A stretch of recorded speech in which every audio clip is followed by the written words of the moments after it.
porque termina siendo una epidemia de la cual, ni siquiera es epidemia, es una pandemia de la cual no nos podemos librar desde los 80.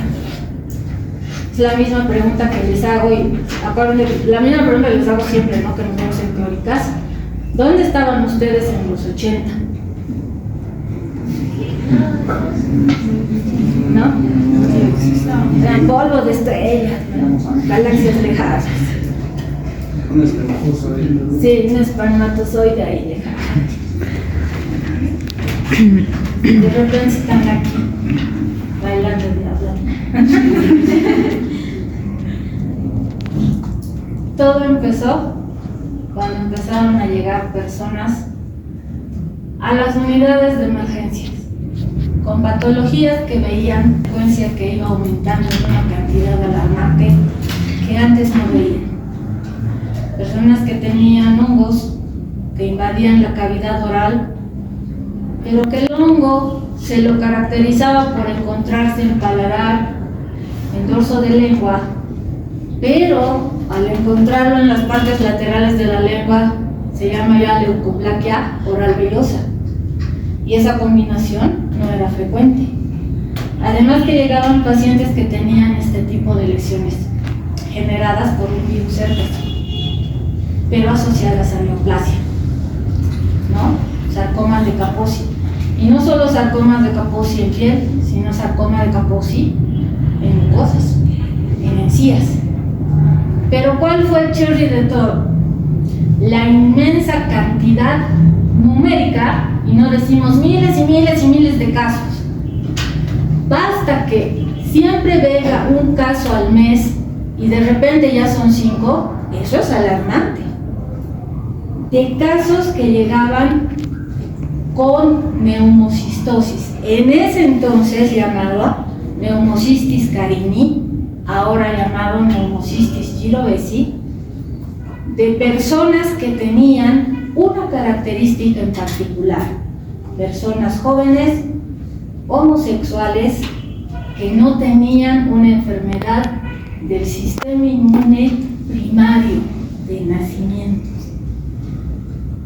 y que llegaban con un cuadro respiratorio severo que causaba la muerte pronta en ellos.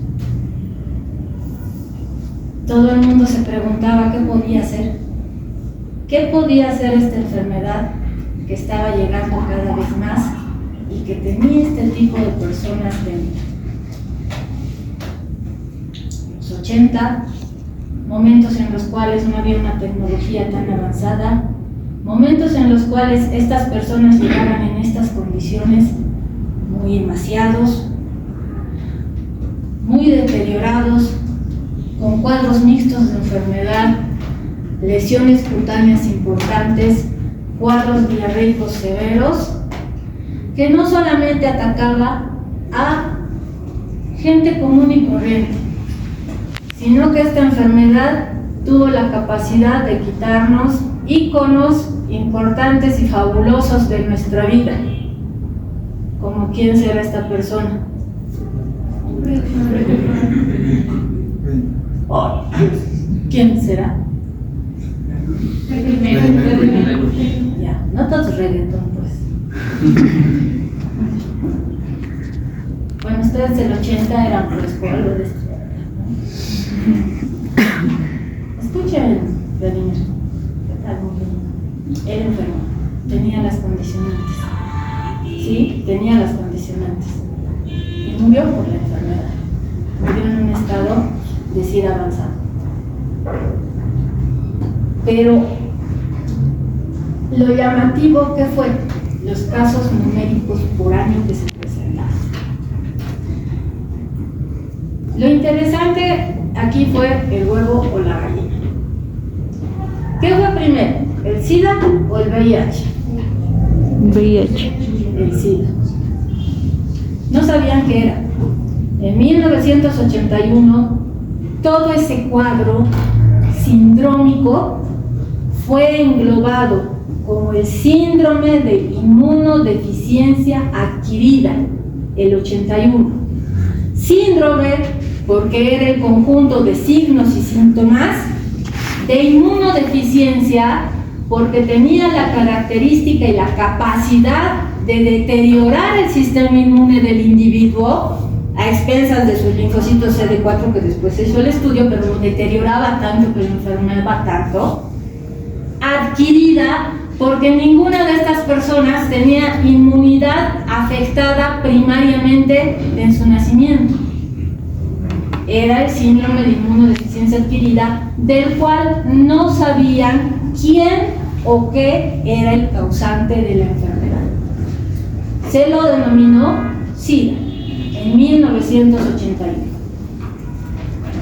con 234 casos en Estados Unidos. Pero miren qué interesante, para 1982 ni siquiera duplicó o triplicó los casos. Miren cuánto aumentó, a 853, y miren cuánto más en un año. Entonces la transmisión realmente era efectiva. En 1983, en Estados Unidos había 2.304 casos. Para la actualidad, a nivel mundial, vivimos con 39 millones de casos en el mundo y hay 40 millones de fallecidos ya. Entonces, si se dan cuenta, es algo dramático que no se ha podido controlar desde los 80 hasta los 2024 que estamos ahora. Y entonces, ¿para cuándo han definido que era el virus de la inmunodeficiencia adquirida? Para 1983, porque dos científicos simultáneamente se pusieron a estudiar las muestras provenientes de estas personas, ¿sí? Tanto Luc Montagnier del Instituto Pasteur en 1983 hizo un hallazgo y Robert Cayor del Instituto Mayo en 1984. Ambos coincidieron y englobaron primero este virus dentro de los virus HTLV. ¿Sí? Los HTLV son unos virus muy lentos, están dentro de los lentivirus y demás. Pero luego vieron que su arsenal estaba dentro de otras características y otro tipo de acción que podían tener sobre las células. Por lo tanto, codificaron y decodificaron nuevamente el genoma y vieron que se trataba de un retrovirus después de hacer los cultivos en los linfocitos T provenientes de biopsias de ganglios linfáticos de los pacientes que habían fallecido y de los pacientes que se encontraban enfermos, ¿no? Y estaban aún con vida.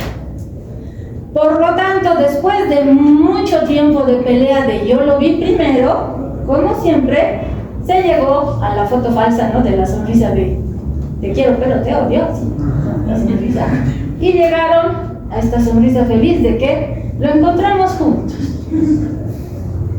Y lo encontraron el 83. Y el 83 se lo denominó como virus de la inmunodeficiencia humana. Pero recuerden que tenemos circulantes 2, el VIH-1 y el VIH-2. Mundialmente tenemos el VIH-1 que circula por nuestro medio y el VIH-2, 1 y 2, circula por todo lo que es el África, especialmente la África subsahariana, que es de donde parte y es de donde se tiene la mayor cantidad de casos. La historia, haciendo un paréntesis epidemiológico, ¿no? Donde se origina la mayor cantidad de casos, ¿no? En el África, termina teniendo un tinte hasta triste. Ustedes saben cómo son las condiciones de vida de los africanos, de los pueblos que viven en constante guerrilla. Ustedes ven por tele, ustedes ven los momentos de sequía que tienen, las guerrillas que hay, los pueblos que van siendo relegados de sus lugares y se van volviendo en pueblos nómadas. Es tan triste muchas veces esta condición que hay pueblos enteros que asociaron que el hecho, la ayuda humanitaria sirve, ¿no es cierto? La ayuda, cuando dicen la ayuda humanitaria está yendo, ¿qué significa la ayuda humanitaria? ¿Qué cosa lleva? Comida, luego ¿qué les dan? Atención médica, ¿qué les dan? Medicamentos gratuitos, cosas que ellos no pueden tener fácilmente. Ha habido poblaciones que han preferido el 100% tener VIH, porque gracias a ese diagnóstico podían tener comida, podían tener alimento seguro, podían tener atención médica, podían tener mejores condiciones de salubridad. Entonces, ha habido historias muy tristes. Y es como aún en muchos lugares se sigue viviendo. Pero si ustedes entran a las páginas de la OMS, van a encontrar que hay pequeños lugares dentro de la misma África que ya están libres de mujeres que pueden transmitir verticalmente a los bebés. O sea, esos son logros terriblemente buenos para ese tipo de lugares donde se encontraba el 100% de la población portadora del VIH. ¿Sí? Por lo tanto, si nosotros hacemos comparaciones numéricas, no es que nosotros vivimos en una poca importancia. Nosotros tenemos que compararnos numéricamente también, ¿no? Nosotros jamás nos compararíamos con la China o con la India en comparación de números de habitantes. Ustedes saben que ¿quién es la población mundialmente más numérica? La India. Luego está la China. Pero nosotros seremos un barrio de ellos, ¿no? Toda Bolivia seremos un barrio. O sea, no nos vamos a comparar. Pero pese a ello, al número, nosotros tenemos gran cantidad de casos. Entonces sí tenemos que ver nuestra realidad en concentración de casos. Miren, numéricamente es grande. África subsahariana tiene 24 millones y América Latina 1.7 millones, de los cuales 28.000 casos están en Bolivia. Entonces nosotros nos tenemos que mover en ese sistema, tenemos que ver nuestro contexto, tenemos que ver nuestra realidad, porque nosotros vamos a manejar nuestros casos. Tenemos nuestro propio programa de ITS, VIH, SIDA y hepatitis virales. Tenemos nuestra propia normativa de diagnóstico, nuestro algoritmo diagnóstico, tenemos nuestro algoritmo de prevención materno-infantil, tenemos todo propio para nuestro país. Y eso es lo que tenemos que saber difundir. Este cuadro es bien interesante, miren. Para el 23, ¿no es cierto? Lo que se publicó, ustedes saben que en diciembre es el Día Mundial del VIH-Sida, la hoja informativa de ONU-SIDA que decía 39 millones de personas en todo el mundo viven, ¿no?, con VIH, que no es lo mismo tener SIDA. Vivir con VIH es muy diferente. 1.3 millones de personas se habían infectado el 22, ¿no? Y eso es complicado porque es 1 millón de personas por año. Y eso es alto. 630,000 mueren de enfermedades relacionadas al SIDA. ¿Y eso por qué? Y eso lo vamos a ver en la segunda clase, que es algo que quiere y se está viendo que posiblemente no se va a poder, que era algo que se quería proyectar y perfilar en lo que es la OMS, en el proyecto de lo que es no detectable, no transmisible. Ese es el proyecto para el 2030. Que mientras yo tenga una carga viral no detectable, no tengo la capacidad de transmitir. Y hay mucha pareja cero discordante, que yo soy positiva al virus y mi pareja no tiene el VIH, pero yo no tengo la capacidad de transmitir. Yo ya no soy una persona capaz de transmitir. Entonces, eso no se está pudiendo, porque se siguen contagiando, transmitiendo, no se usa contagio en VIH, se siguen transmitiendo 1 millón de personas por año. Entonces, no se puede. Eso se complica. Y esas 630,000 son personas que no saben que tienen la enfermedad, que tienen miedo a acudir a centros de salud y que esperan que la fase SIDA avance. Si cualquier persona que ha tenido un contacto de riesgo sexual acude a hacerse una prueba rápida voluntariamente y capta el test positivo es la mejor noticia que le ha podido pasar.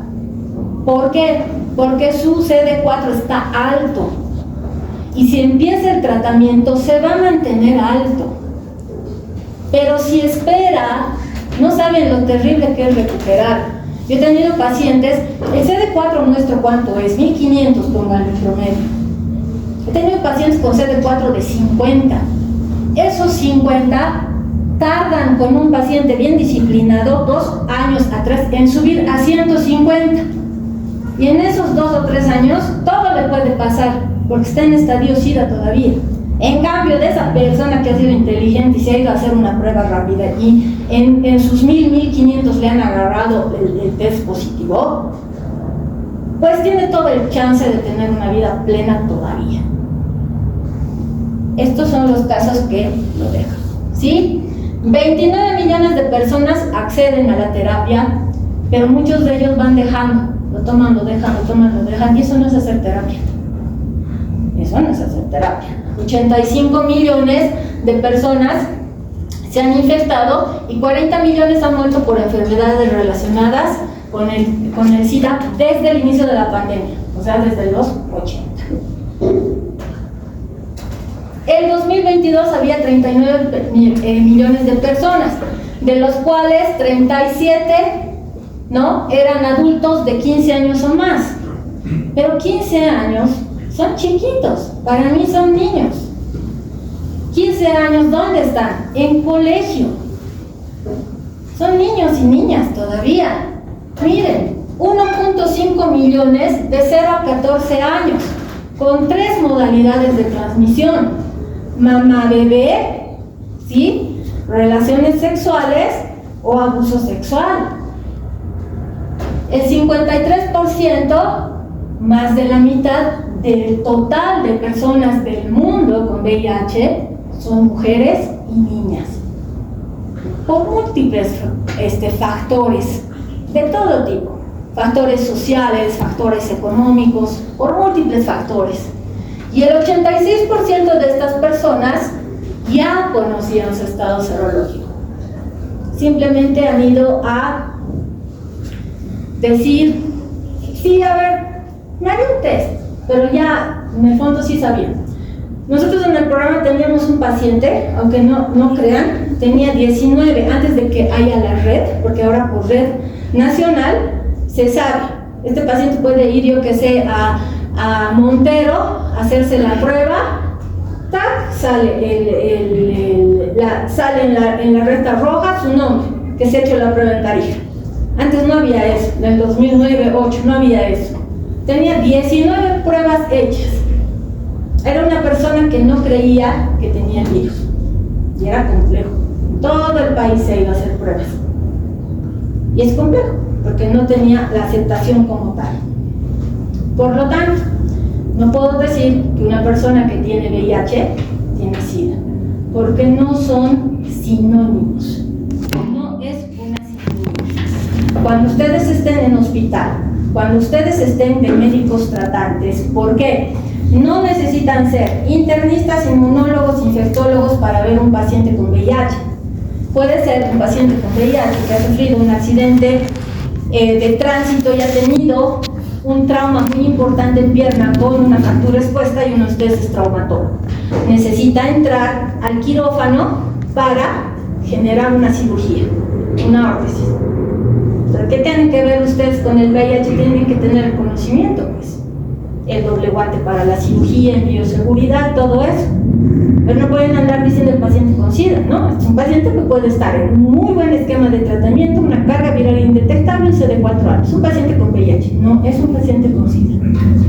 Por lo tanto, una persona con VIH es toda persona que tiene un resultado a pruebas que van a determinar la presencia de anticuerpos anti-VIH o antígenos que sean propios del virus.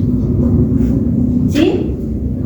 El laboratorio que busque los anticuerpos anti-VIH o antígenos propios del virus. Nada más. Si yo tengo eso, tengo VIH. ¿Cuándo entonces tengo SIDA? Tengo SIDA cuando me encuentro en la etapa final de la enfermedad, cuando porto características por la presencia de enfermedades o infecciones oportunistas que van a marcar mi enfermedad por disminución de ¿quiénes? De los linfocitos T CD4. ¿El virus de la inmunodeficiencia humana solo ataca a los linfocitos T CD4? No, es capaz de afectar absolutamente a todas las células del cuerpo humano, pero tiene particular tropismo o afección, o sea, le encanta, le fascina, ¿no? Entra y dice, ay, qué lindo macrófago, ay, qué lindo todo, ay, pero se enamora del CD4. Entonces agarra el CD4 y no lo suelta. Por eso cuando ustedes lean van a ver cómo lo deshace, ¿sí? Es un amor tóxico que tiene. Lo deshace. La diferencia grande, ¿sí? Las vías de transmisión. Antes era fatal, los pacientes venían llorando. Teníamos el caso de una señora que se ha transmitido el VIH en su segunda nupcia, cuando la señora tenía 58 años de edad. ¿Sí? Acuérdense que nosotros, cuando ustedes se gradúen, ¿qué les van a decir sus pacientes? Los viejitos, por si acaso, siempre les dicen, ¿no? Si es varón, les dicen doctor. Si es mujer, les dicen señorita. Siempre es así. Si es mujer, señorita. Si es varón, doctor. Pero en la general, ¿qué les van a decir? Doctores. Pero nosotros no somos doctores de juzgado quinto en lo penal. No somos jueces. No juzgamos a nadie. ¿Ya? No juzgamos a nadie. El señor en su segunda nupcia se contagió, se transmitió, perdón, no se contagió, se transmitió VIH. ¿Cómo se ha enterado? Su esposo nuevo se tenía que operar por una peritonitis complicada que requería transfusión de sangre. La señora ha ido a testarse si podía ser donante. No, porque tiene VIH. El señor también. Así se enteró. La señora ha ido a buscar el apoyo de sus hijos, disque adultos. Viene llorando. ¿Saben qué han hecho con la pobre señora? Le han prohibido ver a los nietos, tocar a los nietos, besar a los nietos. En segunda instancia, la casa de la señora le han dado el cuarto de abajo, que era como depósito. Ahí le han dado su plato, su cuchara, su vaso, su todo. La señora venía llorando. Desconocimiento terrible. Al margen del desconocimiento terrible, no se puede tratarse así a la mamá, ¿no? Al margen del desconocimiento, o sea, que fue crueles. Lo bueno es que le hemos hecho llamar con la trabajadora social y nos hemos desquitado. Entonces, entiendo, pero bien hecho. Son momentos satisfactorios. Entonces, no se puede tratar así jamás a la mamá. Era un problema, pues, la vía de transmisión. Que si llora, que si le besa, que si le todo. Las vías de transmisión hasta el momento no han cambiado desde su inicio hasta hoy, que son las 17 con algo. ¿Sí? Entonces, las vías de transmisión no hay ningún problema. ¿No? Vías de transmisión. Sexo casual sin protección. Por lo tanto, mis fiestas post entrada de diablada, mis fiestas post semana de medicina y cualquier fiesta loca a la que se me ocurra ir. Así de simple es. ¿Qué han dicho ustedes mismos? ¿Qué es lo más peligroso de la fiesta? El alcohol. El alcohol. ¿Qué es lo primero que llevan? El alcohol. Que llevaran el alcohol en gel, por lo menos. No, nos cuidaremos de la COVID. No, nada, ¿no? Es lo más peligroso. Cuando uno está con copos encima, lo que menos le interesa es la protección. El sexo casual, ¿y por qué dicen casual? Porque a veces ni se conoce. Aquí en La Paz, en Santa Cruz, en todas partes, existen chats, existen canales de Facebook, todo con nombres anónimos donde hacen contacto, ¿sí? Hacen contacto. Y existen baños públicos y demás donde se juntan para tener relaciones sexuales y se acabó, sexos casuales. Y en las fiestas lo mismo. Y no usan protección. El sexo genital oral, el sexo anal, genital vaginal, todos tienen el mismo riesgo, ¿sí? De utilizar el preservativo. Había mucha discusión de que la entrada de carnaval iban a repartir condón, sí, con el que si alguien luego de su fiesta están viendo, hasta en las redes salen, ¿no? Las redes apenas se están parando y va a estar, mi condón cuidaré, así, menos que se les ocurre cuidar. ¿Ya? Su vida está en 5 segundos locos. Su vida, pero realmente su vida está ahí. Los ADVP, en nuestro medio no existen mucho, ¿sí? El medio nuestro es más de inhalación muchas veces, ni siquiera inhalación de cocaína porque es cara, ¿no? Inhalación de terocal, de clefa, no, la cocaína es cara. Pero bueno, drogas como la heroína y demás. Ustedes, a ver, ¿qué anestésico utilizan? No, pues para drogas. Que hay todo en Estados Unidos, ¿no? La ciudad zombie. Fentanilo. A ver, el fentanilo se utiliza para dolores, para cáncer, utilizan el fentanilo y no son caras. Nuestro presupuesto no da pues para esas cosas. Pero el compartir agujas, ya. Los que se hacen, ¿no? Su cuadrícula 3 en rayas. Y vos también cortate como yo también. Pueden contagiarse, transmitirse.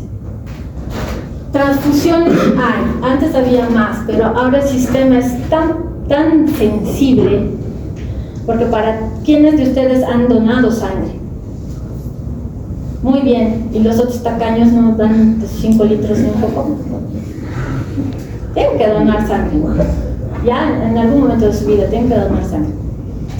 Les hacen test para buscar cosas, siempre les preguntan, ¿no? Si toman algún medicamento, si ha bebido un día o 2, 3 antes y demás, ¿no?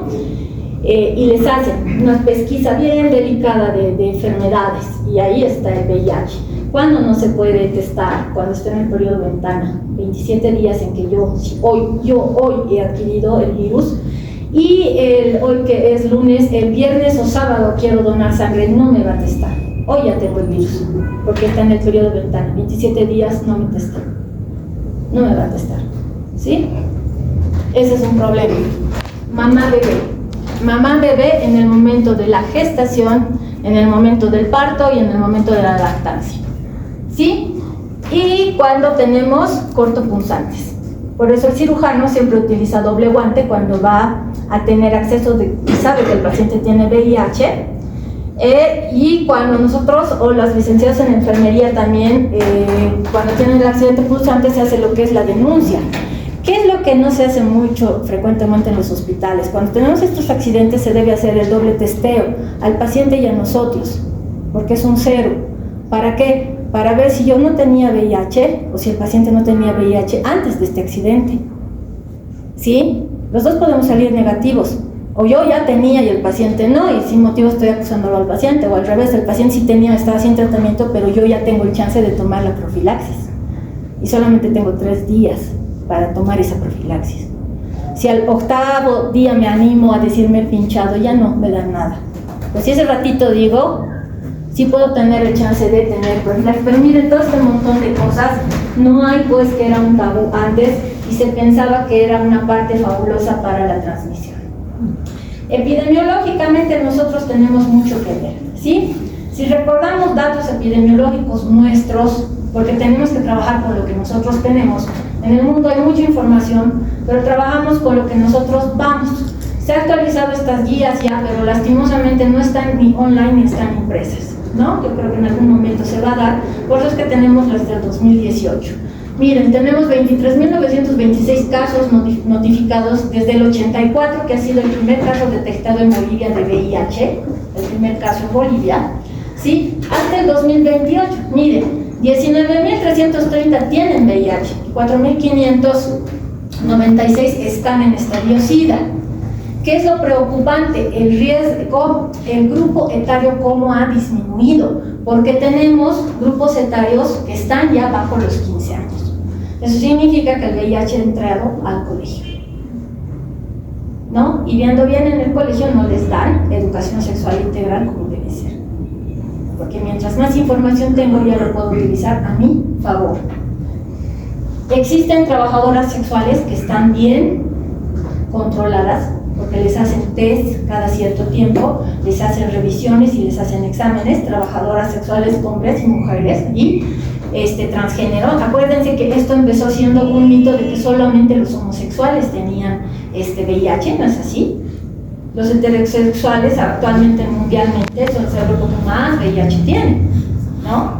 Luego los transgénero también, el grupo de trans, ¿no? De mujeres trans, de mujeres trans que empieza a tener el grupo, ¿no? Y lo que más hay que cuidar, pues, es la mujer embarazada. Y lastimosamente en estos últimos años en nuestro país ha aumentado en un buen porcentaje el número de nacidos vivos.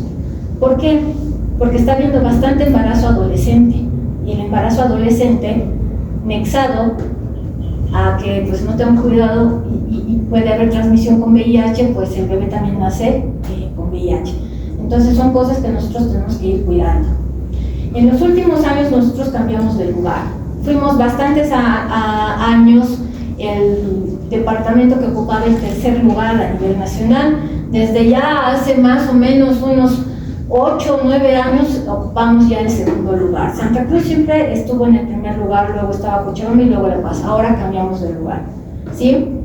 Santa Cruz está en primer lugar, luego está La Paz y luego Cochabamba y el resto de departamentos. Sí, actualmente más del 50% de casos de VIH se encuentra en Santa Cruz y eso también se debe a la migración. La migración a nivel nacional de personas en general es alta hacia Santa Cruz. Entonces es donde hay la mayor concentración de PBBS, que son personas que viven con el virus del SIDA. La relación no ha cambiado, ¿no? Hombre y mujer. Hay una relación de 2 hombres por una mujer. Entonces esta relación tampoco ha modificado.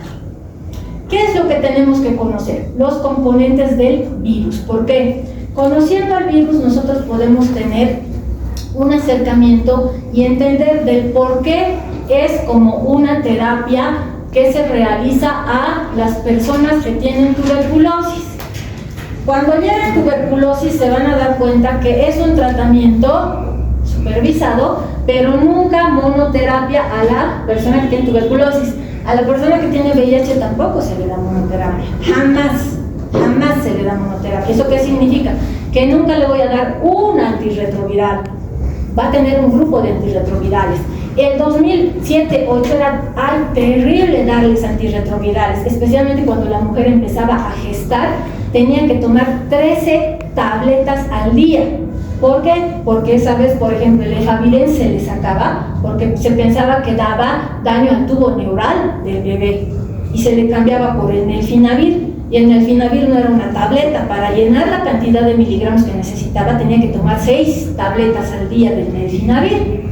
Lo bueno es que se hizo los estudios comparativos y se vio que mujeres expuestas y no expuestas al medicamento que se iba cambiando, que era el efavirenz, no tenían o tenían los mismos problemas. Por eso ahora más bien, y gracias a los cielos, las mujeres que empiezan a gestar y están con terapia o que se les detecta en el embarazo el VIH, pueden tomar tranquilas el efavirenz y el nelfinavir ya salió del mundo, ¿sí? Porque imagínense, era una gastritis y el estado nauseoso propio del embarazo era terrible, era fatal mantener el esquema completo, ¿sí? Pero no se le podía dar monoterapia. Entonces, ustedes saben que este es un virus RNA. Es un virus envuelto. Pertenece a los Retroviridae. ¿Por qué tiene que ser compuesto el tratamiento? Porque debe afectar a los diferentes componentes que tiene. ¿Dónde está la peor máquina del virus? Aquí adentro. ¿Sí? Aquí adentro. Con sus 3 terribles enzimas, que son la proteasa, la integrasa y la transcriptasa reversa o retrotranscriptasa. Es lo peor que tiene. Y luego tiene cosas que se tiene que entrar, llave, cerradura. Glucoproteínas que se encuentran por fuera, como ser la GP24, que está allá, la GP41, la GP120. Y esas que ven como hilitos que parecen, estos verdecitos y estos que parecen ganchillos, que son bien interesantes, que son los que terminan de unirse con los correceptores. ¿De quiénes? De nuestra célula eucariota. ¿Sí? Todo este esquema tiene sus funciones, ¿no ven? Esto no me voy a memorizar, pero es una tabla interesante para saber qué es lo que hace. Pero sí, tengo que saber esto, ¿sí? Tengo que saber que los productos de genes hay genes reguladores y genes estructurales. Entre los genes reguladores de la función vamos a tener al gen TAR, que es transactivador de la transcripción, al REP, que es regulador de la expresión de las proteínas. ¿De quiénes? De las glucoproteínas. ¿Qué hace cada uno de ellos? Este transactivador, ¿no es cierto?, une esta proteína al RNA y facilita la transcripción completa del virus. Es el que va a ordenar que el virus, cuando la nucleocápside se abre, vaya transcribiéndose. Y este regulador REP va a hacer que la exportación del RNA, de los viriones que se están abriendo, sea efectivo, ¿no es cierto?, y sean empalmados en los citoplasmas. ¿Qué otros van a tener? Los estructurales. De ahí ya se ve, si me están hablando de estructura, es lo que le va a dar forma. El anterior se ocupaba de ¿qué? De la función. Este le va a dar forma. Gen estructural, el, POL y GAC, con sus productos genéticos cada uno. ¿De qué se ocupan? De hacer glucoproteínas. Miren, esta solita POL, de las 3 venenosas enzimas, ¿no ven? Y este GAC, de las proteínas de matriz. Entonces son las que arman, como fichas Lego, se ocupan de cada parte de la estructura del virus en sí. ¿Para qué? Para hacer todo esto, lo que en las gráficas muestran de un modo muy bonito, ¿no ve? Uno a uno muestra un virus, una célula, pero esto lo que están viendo aquí pasa una célula y 1000 virus. Por eso baja el CD4, porque lo deshace, porque lo desarma. Y esto vamos a ver paso a paso. Tenemos aquí al virus. Este es nuestro CD4. Nuestro CD4 tiene que tener un receptor. El receptor tiene que ser el CXCR5 o el CXCR4, que va a venir llave cerradura al GP120, ¿sí? Para generar ¿qué? La adhesión y posteriormente la fusión. Aquí en Bolivia no tenemos para dar esquema, pero sí cuando hay resistencia se hace pedir. Son ampollas que se llaman fusión. Y esas ampollas son caras, creo que estaban $25-30 cada ampolla que tienen que usar cada día. Actúan a este nivel, evitan la fusión del virus a la membrana, ¿sí? Entonces se inicia la fusión. ¿Para qué? Para que la membrana, como un abrigo, se saque la envoltura y entre ¿quién? La nucleocápside. Después de haber generado esta unión con nuestro receptor, ¿no? Con el receptor va a ingresar, hay el denudamiento y ingresa la nucleocápside. Aquí se activa ¿quién? La retrotranscriptasa inversa. Y esto que estaba así en paralelo empieza a generar un círculo. ¿Para qué? Para dos eventos. Un evento es para generar la nueva replicación de virus y el otro es la explicación del por qué la persona no puede dejar de tomar su antirretroviral de por vida, o por qué una persona que abandona el tratamiento o que deja un tratamiento pésimo, o sea, toma 2 días, no toma un día, toma un mes, no toma un mes, recae y su carga viral vuelve a subir. Porque genera esto, un provirus latente. Está ahí. Este está siguiendo su curso natural de actividad, el otro está ahí. Cuando sigue su curso natural de actividad, acuérdense que la retrotranscriptasa inversa ya se ha activado y necesitamos que integrar el genoma del virus ¿a dónde? A nuestro genoma para que pueda producir su RNA a partir de nuestros genes. ¿Y gracias a quién hace eso? A la integrasa. Por eso viene la integrasa y miren, agarra el segmento y lo une al DNA de quién? De nosotros. Y nuestro DNA empieza a producir genes para el virus. ¿Sí? Y el otro que estaba como provirus latente se queda durmiendo. Cuando esta persona deja el tratamiento o no hace el tratamiento, eso se abre y empieza a producir virus. Por eso es que una persona nunca puede dejar el tratamiento o abandonar. Cuando ya se ha generado la integración, empiezan a mandarse todos los elementos para que haya activación de la formación, gracias a sus genes GAP, POL, EM de estructura, de la formación de lo que es el citoplasma, la envoltura, de todo lo que hay a partir de nuestras organelas membranosas y de nuestra función proteica. Pero todo sale como una tira única, como una hebra única. Por eso que cuando estas están funcionando y estas proteínas estructurales se están formando para el nuevo virus del VIH, empieza a activarse la otra enzima, que es la proteasa. Entonces dice 1, 2, 3, 4, 5, un paquete para este virus. 1, 2, 3, 4, 5, corta, un paquete para este virus. Y va distribuyendo, va distribuyendo. Y de paso las estructuras se unen y utilizan nuestra membrana del CD4 para generar su envoltura. ¿Y este virus dónde sale? Puede salir al torrente vascular, como puede salir a una célula vecina inmediatamente y volver a ingresar y generar el mismo proceso. En un esquema es interesante de ver, pero en una microfotografía se ve así. Miren, se ven los virus adosándose, se ven los virus quemando, entrando, saliendo y destrozando nuestros linfocitos de CD4. Por eso es que nosotros tenemos esto.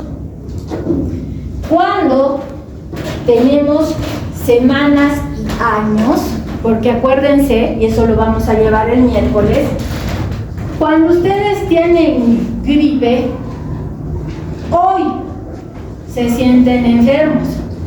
Les duele la cabeza, les duele los huesos, mañana les da fiebre, les duele la garganta, pasado, así están. Aquí no. Les puede dar síntomas similares a la gripe en unos días, síntomas similares al síndrome mononucleósido, o no les da nada. en años les dan los síntomas recién. En años. Por eso, cuando hay, miren, esta recta es bonita porque les habla de temporalidad, de la cantidad de linfocitos TD4 y de la viremia, la cantidad de virus, que es la carga viral por ml que hay, cómo es el comportamiento. Nosotros siempre vamos a tener una infección primaria, ¿sí? Una fase de viremia primaria, que es donde hace el pico. Y en ese pico es donde los primeros que bajan son los CD8, porque son los que van a salir. Los CD4 todavía están ahí sonceando. Y luego los CD4 van a ser invadidos. Y en esta fase donde los CD4 todavía se están defendiendo, los CD8 van a caer y aquí el pico de viremia va a hacer esto y va a empezar a agarrar los CD4 y baja. Aquí es donde voy a empezar a tener síntomas vagos. Y luego se va a estandarizar, ¿sí? En el tiempo van a ir deteriorando ambos, hasta que van a hacer un cruce terrible. ¿Y cuál es el cruce terrible que hacen? Los virus van a ir subiendo y mi CD4 va a ir bajando en años. Por eso lo mejor es ir voluntariamente para que me hagan mi test rápido y me encuentren aquí, ¿sí? Miren, esta es la fase crónica y esta es la fase SIDA. La fase aguda es la mejor para encontrar a una persona, efectuarle el tratamiento. Ahora el tratamiento se da en cuanto se encuentra la enfermedad. Había el 2006.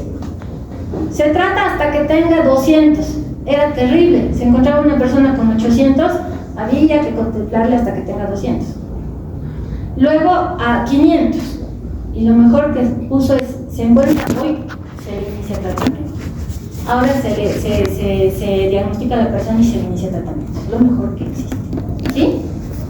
Muy bien, nenes. Nos vemos el día miércoles con la segunda parte. Vámonos.